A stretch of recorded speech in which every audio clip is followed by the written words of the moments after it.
Yetis, Nick and Jack here from the studio.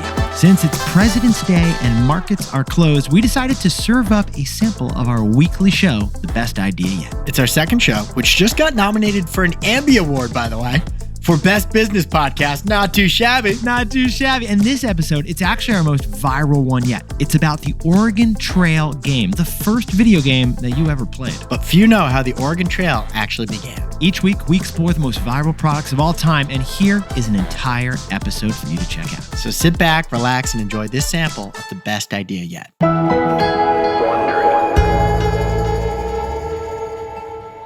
It was my best birthday party, and I planned it myself. This was a whole new concept, and the concept is called the reverse surprise party.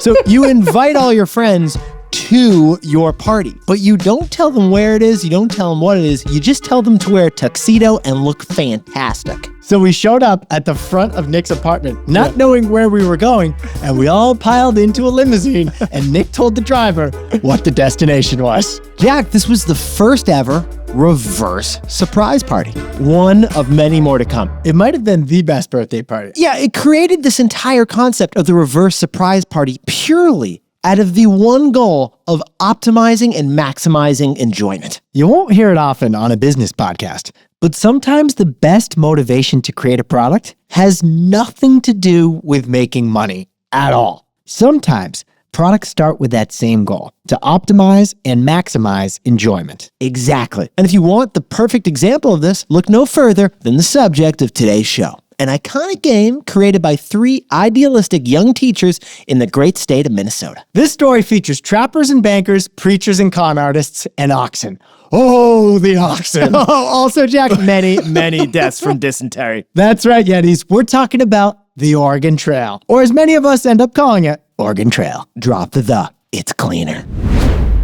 If you went to school in the 80s and 90s, you played this game on your classroom's beat-up Macintosh computer, alongside other classics like Carmen Sandiego and Mario Teaches Typing. Or you may have come across it later, playing a free version online or on your PS5, maybe even your Nintendo Switch. But Yetis, Oregon Trail goes all the way back to the 1970s. In fact, it's the longest-running video game in history, dating back to the PPCE. That's the pre-PC era of 1971. And we repeat, longest running video game in history. We're talking about 4 years before a guy named Bill Gates co-founds Microsoft. Jack, we're talking 5 years before another guy named Steve Jobs co-founds Apple. It is the pioneer of video games, literally. Speaking of Apple, Tim Cook should be leaving daily offerings at a trading post at Fort Laramie because the Oregon Trail had a huge role in making Apple what it is today. Generations of millennial kids might never have begged their parents for that first Macintosh if it weren't for this game. And if that sounds like a big statement, don't worry, we got the receipts. Over its lifetime, Oregon Trail has sold over 65 million copies. That's more copies than the Beatles sold of the White Album. Pretty good for a game that basically started as homework. But it was addictive homework. And the way they pulled that off would come to influence generations of future video game franchises, like Final Fantasy, Assassin's Creed, and Red Dead Redemption. And it would help spawn an entirely new industry, edu-tainment. And what sets apart Oregon Trail from every other product, business, and entrepreneur we've covered on the show?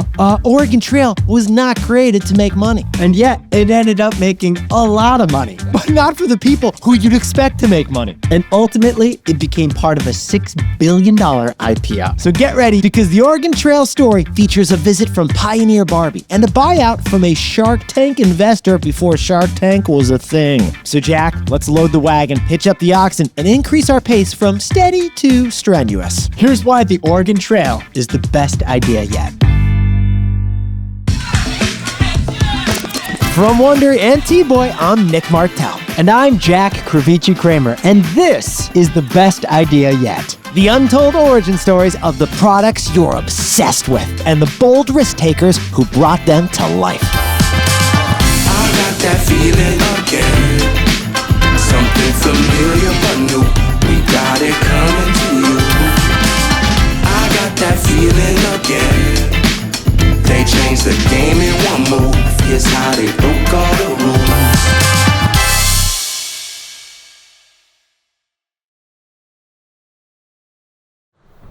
It's mid-November in Minneapolis, and already the trees are bare. The wind whips bony branches across the windows of your cozy classroom.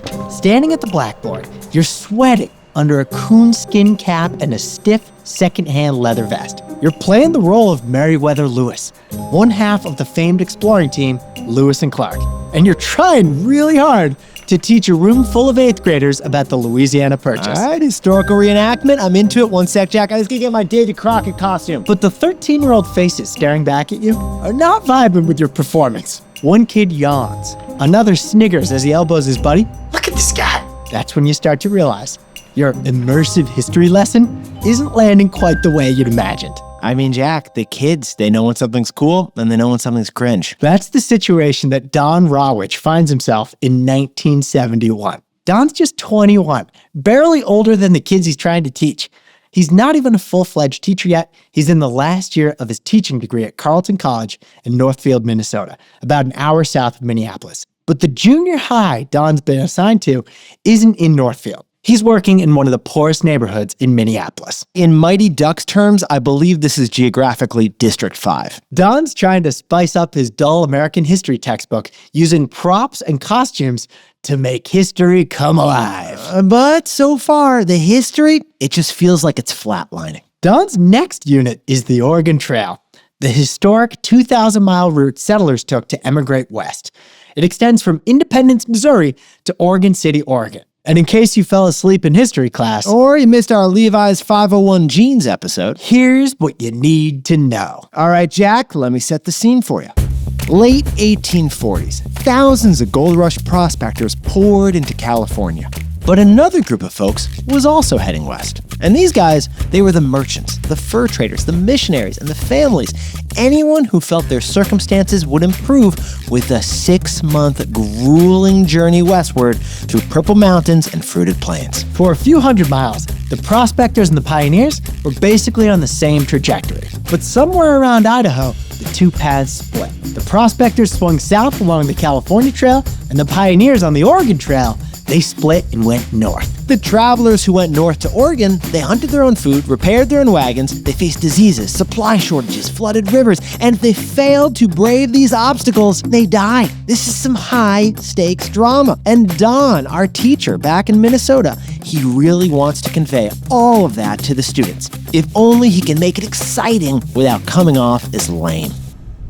One day, as he drives home to his shared apartment, Don gets an idea. What if he were to ditch the whole dress-up game and try something more interactive? So once Don gets home, he grabs a long roll of white butcher paper. He spreads the paper out across the living room floor, and he gets to work. With a fat black marker, Don draws a squiggly line from one end to the other, representing the trail route from Independence, Missouri to Oregon's Willamette Valley. And now Don starts to think he's on to something. So he sticks that pen cap in his mouth and he adds a series of squares across the map, each one representing historic forts and landmarks that players might land on via dice rolls. But this is a game, not just a map, and it needs another dimension. So Don starts thinking up period-accurate obstacles, and he jots them down on index cards, like broken wagon wheel, or your oxen died, or you just got bit by a snake, go back 3 spots, you need to find a doctor. Jack, these are like the chance cards that you get in Monopoly, right? Only instead of a luxury tax bill, you might get mauled by wild animals. Exactly, and Don, he's getting super creative going back in time in his head for these. As Don is scribbling out these cards, 2 of his roommates come home, Bill Heineman and Paul Dillenberger. They're 4th-year teaching candidates too. Bill and Paul teach math at a different public school. So Bill sees what's going on with this map on the table, and he tosses a frozen burrito in the microwave, and he takes one look at Don's work in progress, and something just clicks. Bill has been taking some programming classes in an early computer language called BASIC. That's Beginner's All-Purpose Symbolic Instruction Code. And Bill also happens to be a fan of simulation games. So as he stares at Don's map that's laid out on the table, he offers a thought. Cool game, bro. Wouldn't it be more fun, though, if you played it on a computer? Don's totally into the idea. Loves it. But he doesn't know code. That's okay, Bill says. I'll build the code for you. Don calls Paul over next, and Paul is on board too. He volunteers to get in on this project as their debugger. Jack, it's giving my uncle's got a barn, my aunt can sew the costumes, let's put on a show kind of vibes. Just one problem. Don's Oregon Trail unit is coming up really soon in the classroom. If they're going to build this game, they'll have to do it in 10 days. Now, when we say Don, Bill, and Paul are getting ready to build a computer game together, you're probably picturing a cute little desktop computer, right? Wrong. Because this is 1971. They're using a machine called a teletype. This isn't technically a computer. It's more like a fancy typewriter with a printer attached, but it communicates via phone line with a huge computer mainframe the size of a Manhattan studio apartment. So the computer itself is off in some building somewhere, and the teletype is how you interact with the computer. It's kind of like a prehistoric internet. Yeah, if Mark Twain was Googling something, he would use this teletype machine, Jack. But as old-fashioned as all that sounds, in 1971, this is like using an Apple Vision Pro. This machine is expensive, it's cutting edge, and it's rare. In the school where Don teaches, there's only one teletype machine. So the trio used the one at Bill and Paul's school instead, housed in the janitor's closet. Barely big enough for the teletype and a chair. But still, they're excited. They have access to this huge cutting-edge computer. And what do, Jack? Bill handwrites the code, then gives the code to Paul to type into the computer. Don gives input on the history and the gameplay. And together, they start coming up with the rules of the Oregon Trail. And here they are. This game will begin when you load up an imaginary covered wagon with imaginary supplies for your imaginarily scary journey west. We're talking food, oxen, extra clothes, and of course, you gotta bring ammunition. Because partner, you are gonna be hunting your own food. Oh, and if you're wondering how they hunt game on a teletype with no graphics, well, you type the word bang into the machine, and the game tells you whether you'll be feasting on venison tonight or not. With the supplies squared away, it's your mission to make it from Independence, Missouri to Oregon City, Oregon. You'll answer a series of prompts spit out by the teletype's printer. How fast do you want to travel? How much do you want to spend on oxen? Do you want to eat A, poorly, B, moderately, or C, well? But Jack, this is a teaching game, so it gives tips on what effect each choice will have on your future. So eat too heartily and you're going to exhaust all your supplies, man. But if you ration too harshly, then your party might starve. And don't forget those chance cards, the surprise obstacles that you might encounter, from snowfall to a knife-wielding bandit. It's gonna make the game a lot more challenging. And scary. Bill inflicts these surprise challenges using a randomizer code script, reflecting the unpredictability of life out on the Oregon Trail. I mean, Jack, you get a splinter on a Tuesday, you could be gone by Thursday. Although, fun fact, one of the most iconic ways to perish in this game doesn't exist in this version 1. Good point, Jack. The phrase, "you have died of dysentery," won't make an appearance for several years, when it will then infect the brains of an entire generation of millennials. So yeah, it's super easy to die in this game. A little too easy. But if you do manage to stay on your feet, the teletype makes a celebratory ding, and the message appears, you finally arrived at Oregon City after 2,040 long miles. Hooray. When Nick says hooray, he should have said it with more enthusiasm, because in the type of this teletype machine, it said hooray 5 exclamation points. That's the reward you get for winning the game. An anticlimactic little ding and complete lack of visual animation. I mean, Jack, if I traveled 2,000 miles in a covered wagon and survived 13 different snake bites, I don't want a ding. I want a Gatsby party. I want the champagne. Pour me champagne. But hold the vote, Jack, because in this Minnesota teacher's side hustle of a game, we're not getting any of that. After 10 days of programming in the janitor's closet, Bill Heineman, Paul Dillenberger, and Don Rawich declare their new educational game ready. It's time to turn it over to the mercy of Don's students. Which leads to the big questions. Will their sleepless nights pay off? Or will the Oregon Trail succumb to cholera before it even gets started? And most of all, Jack, is there a test at the end of this podcast episode? It's early December, in those hectic weeks between Thanksgiving and winter break. Kids are already dreaming about vacation, and teachers are racing to finish their grading. But for Don Rawich, it's showtime. Never forget this date, December 3rd, 1971. Don rolls the school's only teletype machine into his classroom, and he dials up the school district's mainframe computer where Oregon Trail's 800 lines of code reside. Trying not to hold his breath, he introduces the game to his 8th graders, who, as we've established, can be a pretty tough crowd. Don divides the room into groups of 5, so everyone can get a turn playing the game. The teletype only prints out about 60 words per minute, or 1 second per word. What we're saying is that it takes 5 Mississippis just to learn that your oxen had died. So since each trail attempt takes half an hour, Don hands out paper maps to the rest of the kids so they can follow along with who's playing. And Group 1 starts navigating their way across the virtual Oregon Trail. All right, Jack, ready to roll. What do we got? Right away, it feels like something special is happening. The kids start working together and leaning into their strengths. The kid who's good at math keeps track of spending. The one who likes maps, she decides whether to stop and explore or pick up the pace. And for most of these kids, it's probably their first time ever playing on a computer. This is a wild and exciting experience, so getting comfortable with technology is part of the lesson. But Jack, it's not just the tech that grabs them, it's the storytelling. The cutthroat bandits, the old doctor who comes calling when you get sick, and the sky-high stakes, because your whole party could perish at any given moment. It's this investment in the stakes that keeps Don students obsessively playing Oregon Trail. Nick, the bell rings, but no one is leaving. Can you imagine that? Oh, class is over. Don is thrilled. He tells Bill and Paul that the game is a hit. The kids are having a blast. And naturally, they want to see it in action for themselves.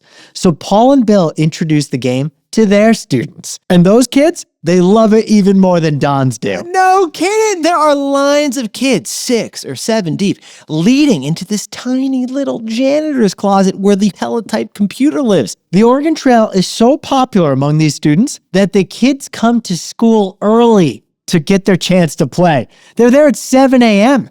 and they stay until the teachers kick them out at the end of the night. If you are getting kids to stay at school voluntarily, you got some magic on your hands. The Oregon Trail game is basically the Moodang of Minneapolis. It came out of nowhere and everyone is obsessed with it. That's despite the fact that this game is still very V1. What we are seeing is actually the perfect example of an MVP, a minimum viable product in action. An MVP is the earliest version of a product you can possibly release and still have it work.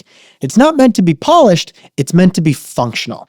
This way, you can test user love, and your early adopters can give the product feedback. Jack and I have worked in the tech industry, and this industry, it thrives off MVPs. And founders, they've raised millions of dollars off of some really rough-looking version 1s. When Airbnb launched in 2008, it was a janky-looking website called airbedandbreakfast.com. But even the ultra bare-bones version was enough to prove the concept and land Airbnb's first $20,000 investment. Today, Airbnb is worth $80 billion. And for Don's Oregon Trail, this MVP of a game is being validated in the ultimate way. Sadly, there's no $20,000 checks floating around this junior high school. But as Don, Paul, and Bill watch their Oregon Trail game blow up, Bill wonders if they should find a way to monetize this thing. What if this game is their meal ticket? Not just an aha moment, but a cha-ching moment. Now, that is a beautiful thought, but that thought passes. Don and his friends, they're planning to become teachers, not game designers. Besides, this is 1971. It was pre-arcade boom, pre-Space Invaders, so the idea of royalties from a computer game, it sounds absurd. That's why Bill shrugs the idea off. And in a blink, Oregon Trail Week at school is over. Geddes, this all happened in just 1 week. His next history lesson for next semester is the Roaring '20s, and he's already got his Gatsby costume picked out. Now here's the wildest part. The Minneapolis public school computer doesn't have enough memory to archive last semester's programs. There's no cloud computing at this point. That's not a good sign. So Don, Bill, and Paul print out a few paper copies of their game's 800 lines of code, and then they delete the game from the server. So Jack, you're saying they created what feels like a masterpiece on this computer, and all that is left of it is a few sheets of paper? It's like they painted the Sistine Chapel, and all they have left of it is a photograph. The Oregon Trail, it's gone cold. And it will stay cold for the next 3 years. It just lives on as a memory in those children's heads, and on 3 sheets of paper. Until the Vietnam War, of all things, brings it back to life.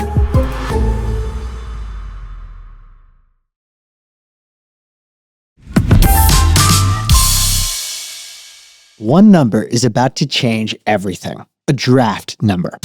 It's the last gasps of the US's involvement in Vietnam, but the country is still sending young men overseas to fight. And one terrible day in 1972, the draft comes for Don Rawich. Our guy Don, he's about to get dragged into a war that he's staunchly opposed to, unless he can figure out a way out that doesn't involve fleeing to Canada. To Don's relief, there is one option. He can get an exemption as a conscientious objector, but he has to perform 2 years of alternative service, like the Peace Corps or something else that benefits the country. Now, sadly at the time, the government doesn't count teaching in public school as alternative service. So Don looks around for a gig that will qualify and get him this exemption from going into combat. Then one of Don's old professors introduces him to someone who's about to change his life forever. He's a high school math teacher turned nonprofit director by the name of Dale LaFrenz. Dale is a bit older than Don, but he's just as passionate about classroom learning. Since the mid-1960s, Dale's been working to get computers into every classroom in America, and he starts with his home state of Minnesota. Now here comes the interesting twist, because at this time, Dale is the assistant director of a new state-run nonprofit called the Minnesota Educational Computing Consortium, or MEC, M-E-C-C for short. MEC. It's a blah name for a very exciting idea. MEC wants to equip all Minnesota students, from elementary age to college, with computer labs, with support staff, and with educational software. If Dale saw the janitor's closet where their only computer was back at that other school, Yeah, I can't believe it was next to the mops. he'd be furious. Well, working for MEC, it does count as alternative service. So Dale hires young Don as MEC's community college liaison, and Don's future has a brand new trail. It's not a sexy role by any means, but that's fine by Don. This is going to keep him out of the war. And honestly, he's 100% on board with MEC's mission. This is a perfect match. Don has seen firsthand what great software can do for students. It's actually kind of the perfect role, Jack, for the co-creator of the Oregon Trail. Funny you should bring that up, because for a while, he doesn't even mention this chapter of his past. Jack, if we had created the Oregon Trail, it'd be the first 6 bullets of our resume. But in Don's mind, the Oregon Trail was just a fun little moment of his life in the past. But the longer that he works at MEC, the more he sees that they're searching for new educational games. So Don decides to ask if they might be interested in his game. That printout of 800 lines of code for the Oregon Trail that's still sitting in his drawer at home. Jack, I am so stressed about this entire game sitting in his drawer. If he can add this game to MEC's library, then MEC has the power to distribute it to classrooms, not just in one middle school, but every school across Minnesota. So here's what Don does. He grabs some valuable time on his boss's calendar, and he works up the nerve to walk into their office and tell them about this humble game that he created with 2 of his best college buddies. Would MEC be interested in adding this Oregon Trail game to their catalog? Don shuts his eyes and he waits for an answer. And MEC is all about it. Don feels like he just won the lottery. It's like he's one of those 8th graders who just asked somebody out on a date to the school dance. And they said yes. So Don, he goes home, he grabs that little paper. Oh wait, where'd the paper go? Oh, I found it. He found it. He finds the paper. It's still in his sock drawer. And the game that survived on a piece of paper will live again. But hang on, Yetis, because the way Don hands Oregon Trail over to MEC will have huge repercussions that last for decades. It's Thanksgiving weekend. 3 full years since Don, Bill, and Paul first wrote the Oregon Trail software while jammed in a janitor's closet. But Don is no longer an earnest student teacher.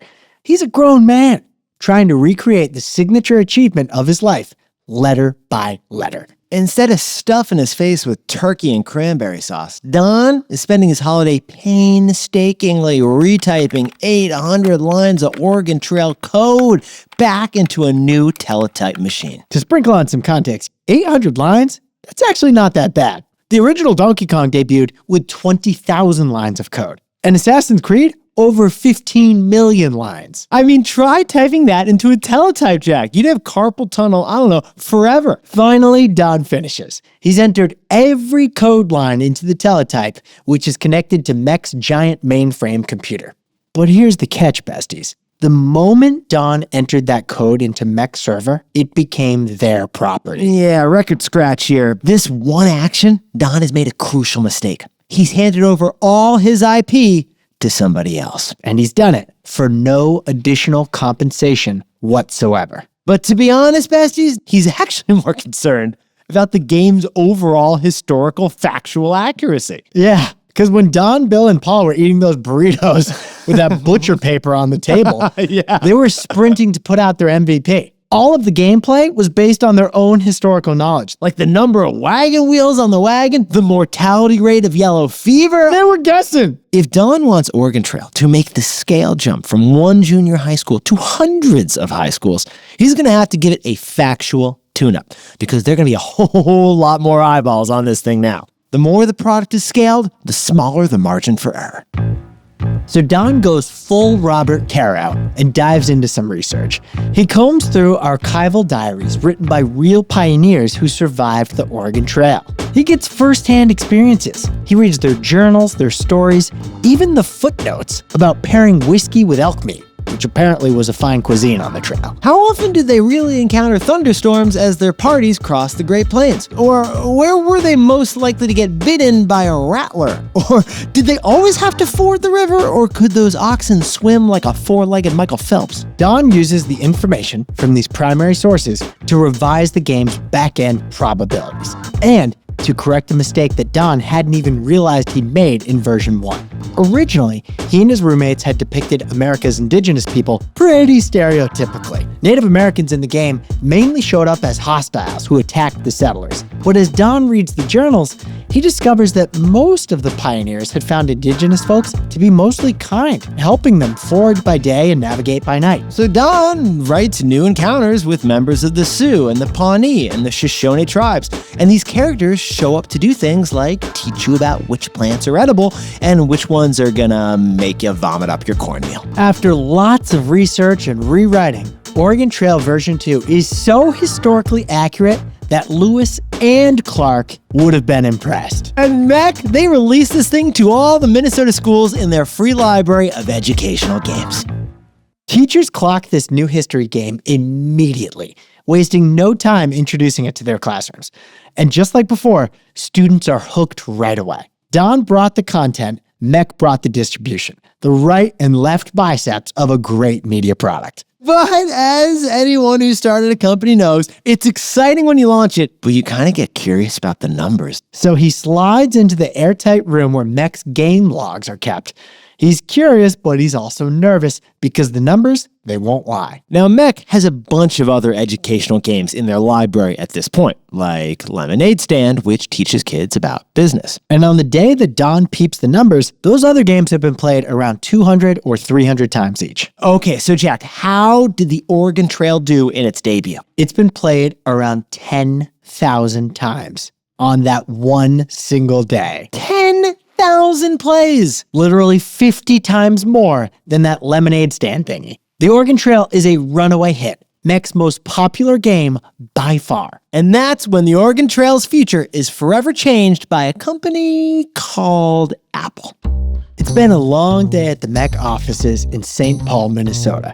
In fact, it's been a long week because Mech needs to purchase about 500 computers to distribute to Minnesota's computer labs. And Dale LaFrance has been fielding pitches from computer companies all week. He's exhausted, but the day is almost over, and he's looking forward to knocking off work and catching some hockey on TV. It's 1978, and by now, teletypes, they're old news. It's the beginning of the PC era. An entire computer that sits on a table, not in an apartment. The personal computer, the PC. Dale LaFrance thinks that they're the future, and he wants them in the hands of Minnesota school kids ASAP. And now a quick reminder, besties. Mech's mission is to equip the state's classrooms with educational software and the hardware to go with it. And that's why Dale has been fielding vendor bids all week long. One of these computer manufacturers is going to be the right partner to bring the PC to the school system. The one question is who? Dale is leaning towards Radio Shack. Radio Shack is the big dog in the market, and they're well equipped to meet the large orders that Mech will be making. But then a wild twist happens. With just minutes to go before the bidding window closes, an out-of-breath messenger scurries into the Mech office. He sprints to the receptionist desks and, holding a hand-scrawled bid in his hand, he slaps it on the table. The messenger is from a little upstart company called Apple. It's run by two shaggy 20-somethings that somehow are both named Steve. Wozniak and Jobs, what are the odds? The Steves believe that their new Apple II computer is the answer to Mech's prayers. It's got color capabilities, which the kids will love. It's compact and easy to use. It doesn't have its own monitor, but you can plug this thing into any TV. Now, this Apple computer, this thing is tiny and it is unproven. Dale, he's got no idea if this will even be able to meet their minimum order. But in the end, he agrees to give him a shot. If this startup named Apple gives them a great price on the machines. Apple is young and hungry, so they jump at the opportunity. And soon, 500 Apple IIs are on their way to Minnesota classrooms. The machines have a little floppy disk drive, so they'll be able to run Mech's vast library of software, including the company's crown jewel, the Oregon Trail. Mech updates the game to reflect Apple II's new graphical dimension. Finally, Oregon Trail gets some simple graphics, not just letters and 5 exclamation points. And this only makes the game and the machine it's played on even more popular. Yeah, it is. We've said it before. Software sells hardware. And the brilliance of Oregon Trail definitely helps sell kids, their teachers, and eventually their parents on Apple. Kids that might otherwise have never seen or touched these machines are logging hours of gameplay, stocking up on supplies at Fort Kearny, or floating their wagons across the Snake River, all on an Apple keyboard. So that's the interesting thing, Jack. The secondary benefit of the game is that it acts as an onboarding tool for kids to get comfortable with tech and embrace the digital age with confidence. The Oregon Trail is basically a gateway goodie. And other state school systems start to take notice. They too want to get their hands on these Apple computers and the Oregon Trail software license so that their kids can become familiar with computers. So Mech begins to sell their software library to out-of-state buyers for around $10 to $20 per program. All right, Jack, let's hit the whiteboard on this thing. $10 to $20 per license is not exactly that much. But when we're talking about hundreds of licenses for thousands of classrooms, I mean, these numbers are starting to add up, man. So in 1980, the Iowa Department of Education calls Mech and asks to pay a flat rate for unlimited access to their software library throughout the state. Mech doesn't have a price for something like that. So one of their regional coordinators throws out a number that they think is crazy. They think it's a joke kind of a price tag. What's the number? $100,000. That is a lot of money for a nonprofit in the education space, Jack. It's more than $10 to $20 per license, that's for sure. Okay, but Iowa's Department of Education, I guess they're like, what the heck? This game's kind of fun. I don't want to die of dysentery. Let's do it.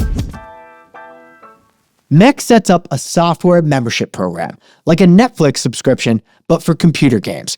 And 5,000 school districts sign up. That's about a third of all the school districts in the United States. Not too shabby. 16 countries outside of the US join into the subscription program, including France and Japan. The program is so successful, it makes Mech financially self-sustaining. What an achievement for a nonprofit. But that achievement comes with some strings attached. Yeah, we got an interesting twist here. Becoming financially self-sustaining means that Mech stops getting funding from the state government.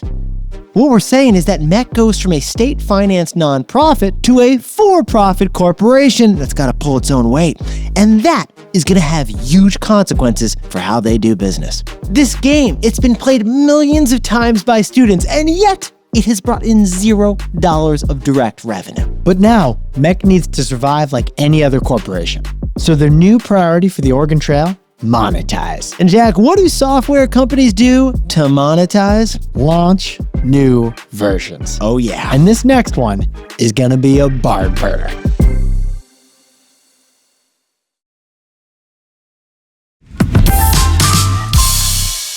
Besties, imagine yourself back in the classroom. not as a teacher, but as a student.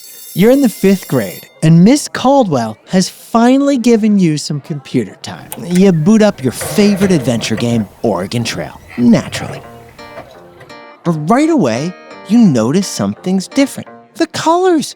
So many colors. It's the full Skittles rainbow. Oh, and look, you can enter your own name. And you can even enter the names of your friends in your party. Once the game starts, the little ox actually starts an animated walk cycle. That's new. When it's time to hunt, you can use the arrow keys on the keyboard to actually point and shoot. This version of the game is so much more immersive. You don't even care when your supplies wash away in a rainstorm. But then your health starts to go and your food runs out, and finally you read a message on the screen that we all still get nightmares about. You have died of dysentery. And you won't be the last. Now, we gotta float in some context here. MEC, the nonprofit consortium that grew so successful it became a for-profit corporation, has been flourishing as the longtime owner and publisher of the Oregon Trail. Their partnership with Apple has let them deliver educational software to classrooms across the US and around the world. All of this has given them the capital to invest some serious R&D in a blockbuster new version of Oregon Trail for Apple II. And it takes MEC 10 months to develop and launch that brand new upgrade with some major redesigns from the ground up. This new version is awesome, and it launches in 1985 as the official 2nd generation of Oregon Trail. We should point out they're not counting the original MVP, but that's okay. Jack and I do. And this 1985 version has all the elements that Oregon Trail is known for today, like customizing player names so you can get personalized updates. This version, it also uses the first complex simulation models for weather, health, and river conditions. You're crossing deep blue rivers, you're visiting Matt's General Store, and you're playing the 8-bit hunting game that lets you bag wild rabbit, deer, and bear like it's nobody's business. And there's also a rafting portion that's added as the final challenge of the game, because every pioneer needs, another way to die. After 14 years and countless hours of research and development, Oregon Trail is finally in its full glory. And generations of school children, including Nick and me, learned the proper spelling of cholera. But Yetis, here's where things get fascinating, because the Oregon Trail hits a sales milestone none of us knew about until we researched this story. It became the #1 educational software product in all of North America. Oregon Trail, a game that started out as a first-year teacher's after-school project, has become the top-selling game on the continent. All of this is great news for MEC and for our buddy Dale LaFrenz, who by now has become the company's president. But Dale's reign as the king of this wild mountain, it's not going to last as long as he thinks. As anyone who's played the Oregon Trail has learned, when you're at your strongest is exactly when you lose a limb.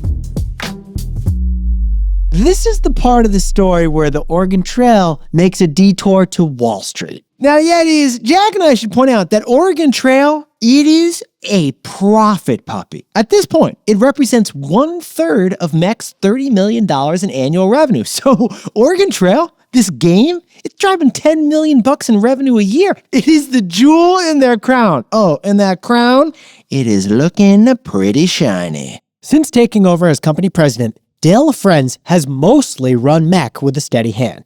In 1994, he oversees a successful IPO and watches MEC's stock price double from $12 to $25 a share. That's right, Oregon Trail is publicly traded. Now, eventually, MEC and all its games, including Oregon Trail, gets gobbled up by a massive entity called the Learning Company. And guess who happens to run the Learning Company? Kevin O'Leary, pre-Shark Tank. That's right, Mr. Wonderful acquired the Oregon Trail. But the craziest move is yet to come. It is wild. Because in 1999, Mattel, yes, that Mattel, acquires the Learning Company for $3.5 billion. That is more than Google spent acquiring YouTube. We're talking about the Learning Company selling for $3.5 billion. In today's money, that's $6.6 billion. Mattel, their CEO, they even float the possibility of Mattel creating a line of educational software around Barbie, perhaps even incorporating Barbie into games like Oregon Trail. I feel like Ken would have struggled to fix a wagon wheel. The deal ends up being a terrible match for all. Estimates suggest that Mattel loses $1 million per day after the acquisition. And as a result, Mattel's CEO gets ousted. She literally fails to survive the Oregon Trail. But Yetis, you know we're not going to leave you on a down note. We're going to make it to Oregon City, all right? And when we're there, we're going to hear that little... So, Mac may not have survived to see the 2000s, but the Oregon Trail's legacy is still surprisingly intact. Despite falling out of circulation after the whole Barbie debacle, the Oregon Trail is back as an iPhone app, as a game for PS5, on Nintendo Switch, and on many, many free players around the internet. The Oregon Trail, it's not just about pioneers. It literally is a pioneer. It is a giant in the edutainment space, and so much of that credit goes to the game's original creators, Don Rawich, Bill Heineman, and Paul Dillenberger. None of these guys got rich off the Oregon Trail, or really got paid at all, but they were eventually celebrated by MEC as the game's originators. They even had a ceremony back in the 90s when the company presented the three guys with some custom embroidered jean jackets. Hey, I created the #1 educational software in North America, and all I got was this lousy jean jacket. But Don has since said he hasn't lost a single night's sleep over pushing the enter button that day on MEC's computer when he gave up ownership of the Oregon Trail. Don has honestly said that it was just nice to be acknowledged. This single project that they spent 10 days on in college ended up selling more than 65 million units worldwide and reaching countless school kids, which is why it's been so successful, why it's been so memeable, and why it has been so iconic. So Nick, now that we've survived the story of the Oregon Trail, what's your takeaway, man? Here's my takeaway, Jack. The MVP is your MVP, your minimum viable product. It is your most valuable player, because an MVP's job is to demonstrate a product market fit to your investors and to show your product designers how they can improve. And on both counts, the very first down and dirty version of the Oregon Trail, it did exactly that. We had our very own MVP. Our own daily podcast, it actually started 12 years prior as a WordPress blog. Enough people read that first blog that we knew that we had something. And so we created a version 2, and a version 3, and a version 4, and then a podcast, and now this, our second podcast. And it all started with a $9.99 per month, unpolished, logoless WordPress blog. That was our MVP. And that MVP was our MVP. It was our MVP.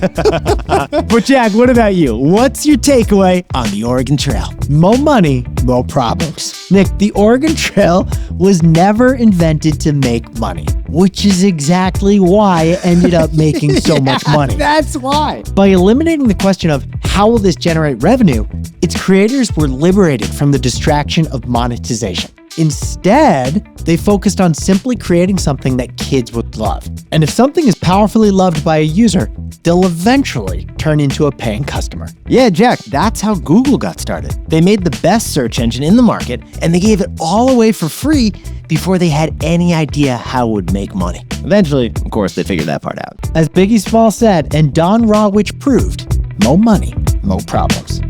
Okay, before we go, it's time for our absolute favorite part of the show, the best facts yet. The best little tidbits from our research that we couldn't fit into the story, but we also couldn't wait to tell you. Jack, here we go. In the late 1970s, Don Rawich published the complete program code for a version of Oregon Trail. Basically, he open sourced the project. And that led to a whole lot of fun, unofficial variants of the Oregon Trail. There's a zombie version called the Oregon Trail. There's an alien version called Overland, and the Banner Saga, which is a Viking version. Now with 50% more marauding. There's even a musical film adaptation of the Oregon Trail that is supposedly in the works, Jack, from the songwriters of La La Land. It's been pitched as a dark comedy, which makes sense when half your cast has yellow fever. Although, Jack, I can picture Gosling right now taping a bandage and all for it. He can tape my leg anytime. And finally, if you ever feel the need to experience the real deal for yourself, the National Park Service created the Oregon National Historic Trail. You can stop along the same route as the settlers across 6 states on foot, or if you're a real one, by covered wagon. Jack, which river was the final river that the settlers would cross on the Oregon Trail? Was it the Independence River, the Rushmore River, or the Yellowstone River? Shoot, I was going to say the Missouri River. Well, Jack, you're incorrect. It's actually none of the above. Which one is it? Oh, it's none of the above. That's the correct answer? Jack, we got to end the pod. And that, Yetis, is why the Oregon Trail is truly the best idea yet. Coming up on the next episode of The Best Idea Yet, something probably all the actual settlers on the real Oregon Trail wish that they had. The next episode of The Best Idea Yet is the delicious story of the Reese's Peanut Butter Cup. Yetis, to get episodes of The Best Idea Yet every week, remember to subscribe for free wherever you get your podcasts. We left a link in today's episode description to make it easy for you. Or just go and search wherever podcast app you're listening, The Best Idea Yet. New episodes drop every Tuesday. They're 45 minutes each on the products you're obsessed with. And we'll be back tomorrow with our usual daily T-Boy show. See you then.